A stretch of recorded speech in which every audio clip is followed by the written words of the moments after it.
two heavyweight dealmakers will face off on July 16, when President Donald Trump meets his Russian counterpart, Vladimir Putin, in Helsinki for a one-on-one meeting. Spy, Prime Minister, Vice President, bullish and charming, hectoring and flattering, agile and determined, Russian President Vladimir Putin has more than enough experience and all the right skills to come out on top of this encounter, experts and senior former diplomats told Newsweek. Trump built much of his business, entertainment and political career on cultivating the image of a master negotiator. But Putin's ability to bargain, strike deals and get what he wants through intimidation and flattery will also be on display in Helsinki. A former KGB agent with decades of experience gathering intelligence, and more than 2 decades at the top of Russian politics, Putin is adept at figuring out what his negotiating partner wants, and using it to his own advantage. Putin can be charming. I saw that at the Bush-Putin meeting in Slovenia in 2001. He is a master of detail, he is quick on his feet, he is articulate, he is very good at sizing up his interlocutor. Ambassador Daniel Fried, who served as Assistant Secretary of State for European and Eurasian Affairs in the George W. Bush administration, told Newsweek. My guess is he is looking to get unearned gifts. Russia's pro-government media often portrays Putin as a cool and collected leader willing to do what it takes to confront Western aggression and ensure Russia returns to the greatness of bygone centuries. These reports can be hyperbolic. Even his notorious habit of arriving hours late for meetings with world leaders, including Germany's Angela Merkel and Pope Francis, is unwaveringly portrayed by Russian reporters as a shrewd psychological game that gives Putin the upper hand. But punctuality aside, his bullish approach to Russia's interests and keen memory for perceived past wrongs can be surprisingly effective. Diplomats who have witnessed Putin in action say, Putin is extremely immersed in the details of policy. He is very cunning in how he approaches meetings with foreign leaders. Alexander Vershbow, former ambassador to Russia and former Deputy Secretary General of NATO, told Newsweek. Obama found this striking in their first meeting, that Putin gave lectures on the Russian version of history to make the other party feel guilty, that all of the problems between Russia and the West are about betraying Russia, taking advantage of Russia, knows exactly what he wants. Putin already has a very clear idea of what he wants to get from Trump and the United States, experts note. Recognition of Russia's role in Syria and of its claim over Crimea are both expected to be on Putin's laundry list when he sits down with Trump. He is also likely to push back against the increasingly multilateral world that evolved since the collapse of the Soviet Union. Putin wants to be let back into the very narrow circle of the top world leaders, like China's Xi Jinping, Trump, etc. He wants them to be the troika, that has not just nuclear weapons, but has the world to run. Ariel Cohen, a senior fellow at the Atlantic Council, told Newsweek. He wants sanctions lifted, to the extent that he can get them lifted. He wants the recognition of Crimea as part of Russia, he wants a solution for Ukraine, and he wants Trump to agree that Syrian President Bashar al-Assad stays in place and Russia can keep its bases in Syria. Cohen continued. And it looks like Putin could get at least some of what he wants.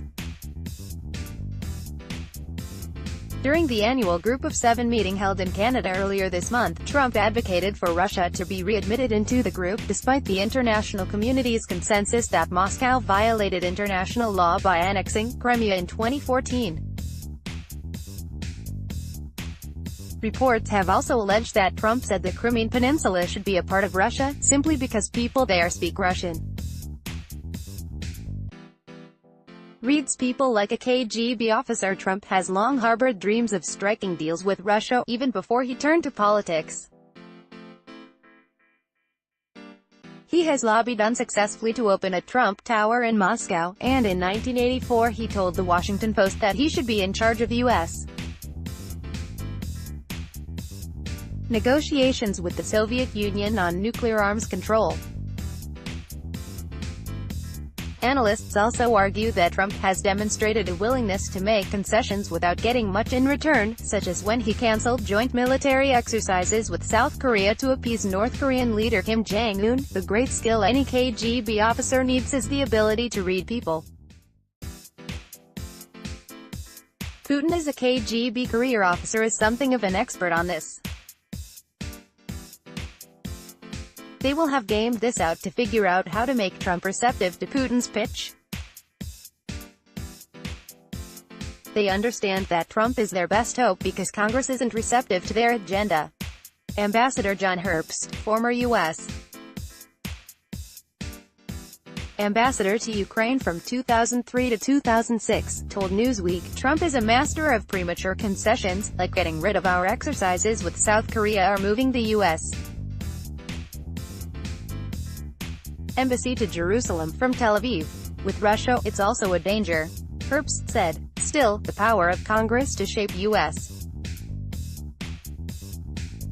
foreign policy and hamstring Trump means that Russia's options with the president are limited, no matter how good a negotiator Putin is.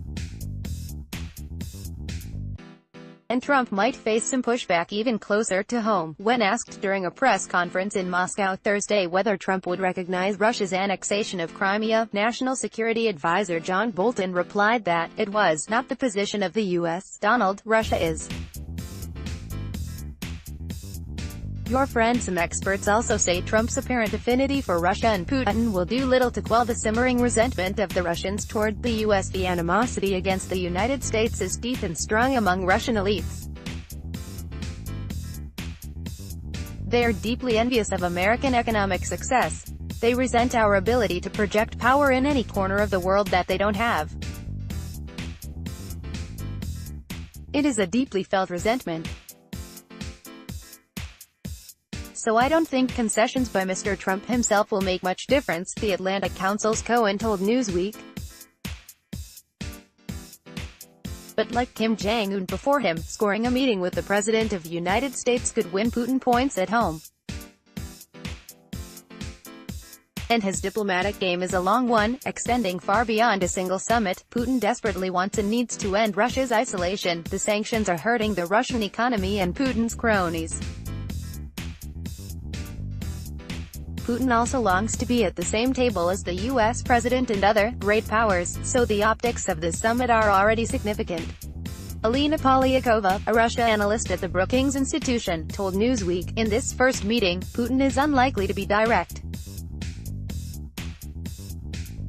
Rather, he will seek to convey the Russian view of the world to President Trump to convince him that Russia is an ally rather than an adversary to the U.S., which is of course not true." The two leaders will have an abundance of topics to discuss, including Russia's interference in the 2016 U.S. presidential election, the Russian intervention in Syria, international sanctions against Russia for its interference in Ukraine, and Russia's annexation of Ukraine's Crimean Peninsula. Trump claims to be a master dealmaker, but during his first year in office, he has made few major deals.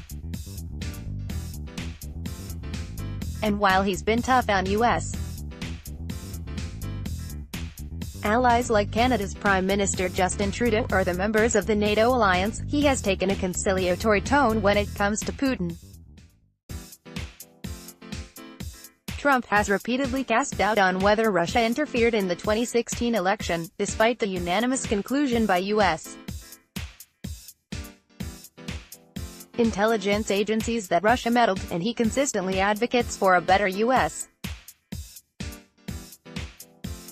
relationship with Russia, giving Putin all the more reason to look forward to the bilateral summit next month.